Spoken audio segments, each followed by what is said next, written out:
Citoyennes, citoyens, bonjour et bienvenue dans ce nouvel espace commentaire, l'émission où je réponds à vos questions de la semaine.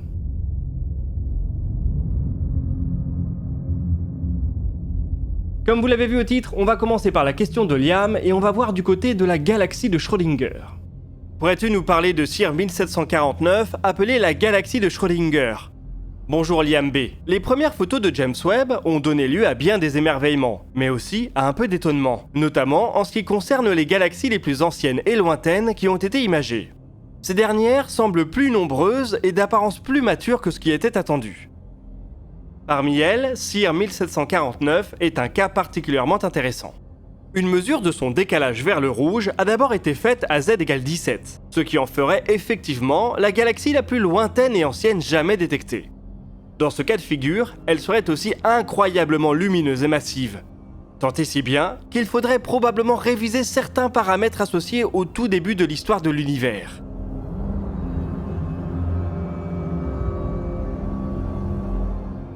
Mais il est aussi possible d'interpréter son décalage vers le rouge à z égale 5, ce qui en ferait une galaxie beaucoup moins ancienne et massive.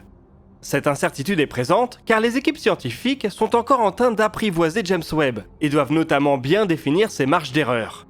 Le surnom de galaxie de Schrödinger désigne donc pour le moment cet état d'incertitude. CIR 1749 pourrait être soit très ancienne, lumineuse et massive, soit beaucoup plus récente et banale.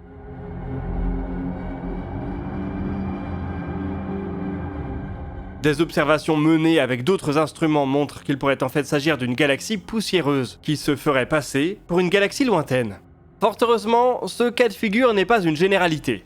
La plupart des galaxies très anciennes imagées par James Webb sont bel et bien ce qu'elles semblent être. Le télescope géant va continuer à produire des champs profonds, probablement avec des temps d'exposition de plus en plus longs. Cela devrait nous renseigner sur les particularités des premières galaxies de l'univers pour savoir s'il est vraiment nécessaire de réviser certains paramètres du modèle standard de la cosmologie.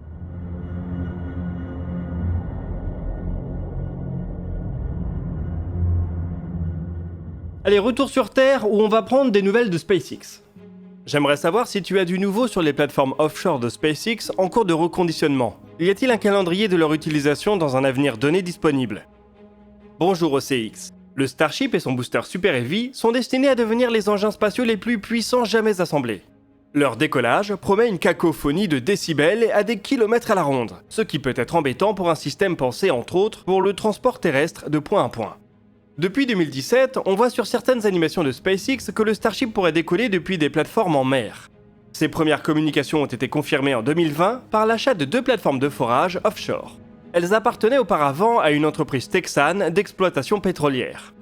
Leur coût d'acquisition est relativement faible, quelques millions de dollars pièce. Mais SpaceX a beaucoup de travail à réaliser pour les transformer en véritables spatioports flottants.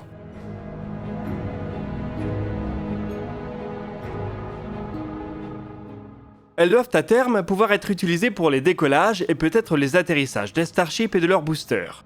Depuis 2021, SpaceX a déplacé les 2 plateformes dans des ports pour démarrer les travaux de transformation. Elles ont été au passage renommées Phobos et Deimos du nom des 2 lunes de Mars. Elles ont été débarrassées des structures liées au forage pétrolier, mais SpaceX communique peu sur leur état d'avancement.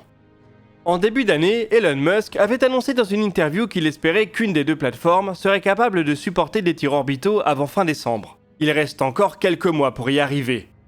Pour SpaceX, ce pourrait être une solution pour tenter les tirs les plus risqués, qui pourraient être catastrophiques en cas d'explosion à basse altitude au-dessus des terres. On en saura probablement plus à leur sujet dans les mois qui viennent.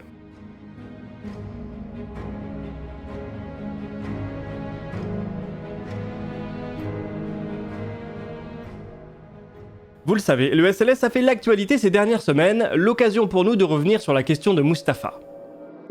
Combien coûte la fabrication d'une fusée comme le SLS ? Bonjour Mustapha. Ta question a fait couler beaucoup d'encre ces dernières années. Le coût du SLS fait l'objet de plusieurs estimations qui sont assez variables. Il n'est en effet pas si simple de chiffrer exactement un tel projet. Faut-il prendre en compte les développements antérieurs sur lesquels il repose, comme les moteurs hérités de la navette spatiale ? Faut-il y intégrer les travaux de recherche qui ont eu lieu au cours du programme Constellation, qui avait imaginé des fusées très similaires avec Ares 4 et 5 ? Faut-il intégrer les coûts de transformation des infrastructures au sol, qui se chiffrent à eux seuls en milliards de dollars ? La NASA donne pour sa part un coût de développement total depuis 2011 de 23 milliards de dollars. À ça, il faut ajouter un coût par lancement qui avoisinerait les 2 milliards de dollars.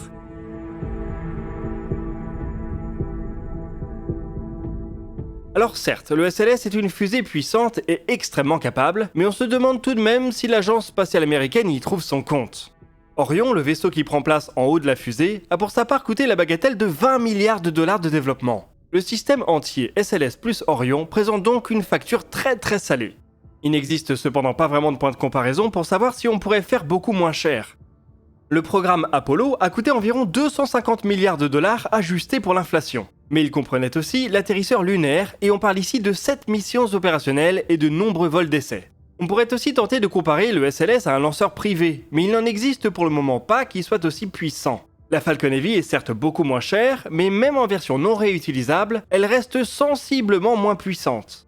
Le Starship ou la New Glenn pourront éventuellement démontrer qu'on peut délivrer des charges utiles lourdes vers la Lune pour un coût plus raisonnable, mais c'est une démonstration qui n'est pas encore faite.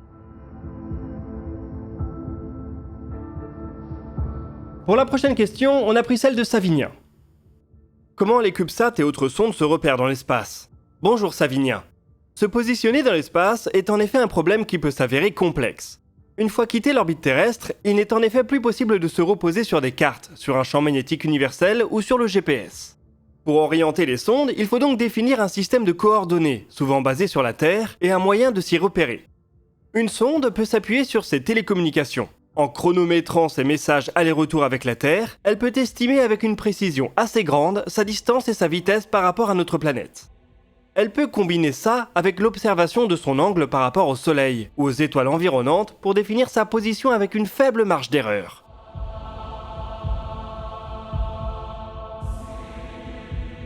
D'autres méthodes sont en train d'être testées pour fournir toujours plus d'options de navigation dans l'espace profond. La mission Capstone, un petit CubeSat qui est parti vers la Lune cet été, va ainsi s'appuyer sur une méthode de navigation en peer-to-peer. Plutôt que d'essayer de se positionner par rapport à la Terre, elle essaiera de se positionner par rapport à un autre orbiteur lunaire. Cette méthode va probablement beaucoup se répandre autour de notre satellite, ce qui permettra d'éviter de surcharger les antennes terrestres. Enfin, des travaux de recherche montrent la possibilité de mettre au point un système de positionnement basé sur les pulsars. Pour fonctionner, elle a besoin d'une base de données regroupant autant de pulsars que possible, avec leur fréquence et leur position. Une sonde ou un vaisseau pourrait alors observer le ciel pour tenter de détecter plusieurs pulsars connus. Ces derniers seraient reconnus par le système du fait de leur fréquence propre. Il deviendrait alors possible de déterminer la position du vaisseau avec plus ou moins de précision par triangulation. L'avantage d'une telle méthode, c'est qu'elle fonctionnerait à l'échelle d'une galaxie. Si un jour l'humanité maîtrise le voyage interstellaire, cela pourrait s'avérer utile.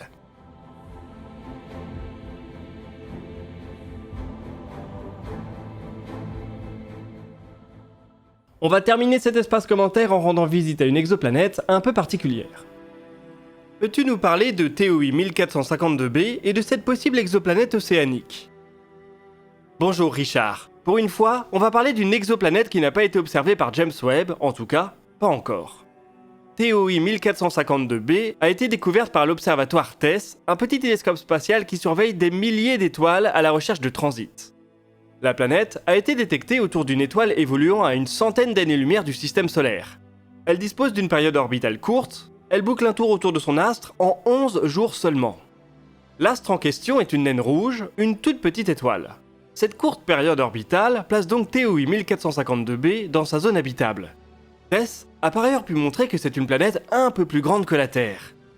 Des mesures de vitesse radiale, menées avec l'instrument franco-canadien Spirou, ont ensuite permis de donner une estimation de sa masse, qui est pour sa part 5 fois supérieure à celle de notre planète.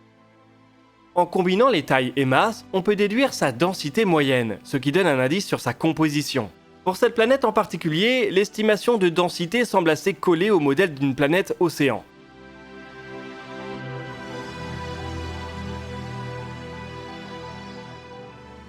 Il faudrait imaginer un corps 1,7 fois plus grand que la Terre et entièrement recouvert d'eau, probablement en grande partie liquide. TOI 1452b pourrait ainsi devenir une cible privilégiée pour la recherche de la vie dans la Voie lactée. Il reste cependant à confirmer l'hypothèse de cet océan. Et ici, James Webb vient peut-être de se trouver une cible parfaite. une planète relativement proche avec des transits réguliers. Le télescope de la NASA pourra probablement tenter d'analyser le spectre de la lumière de l'étoile pour voir si l'infime partie qui a traversé l'atmosphère de la planète peut nous renseigner sur la composition de celle-ci. Découvrir des marqueurs de vapeur d'eau aiderait par exemple à trancher dans les modèles.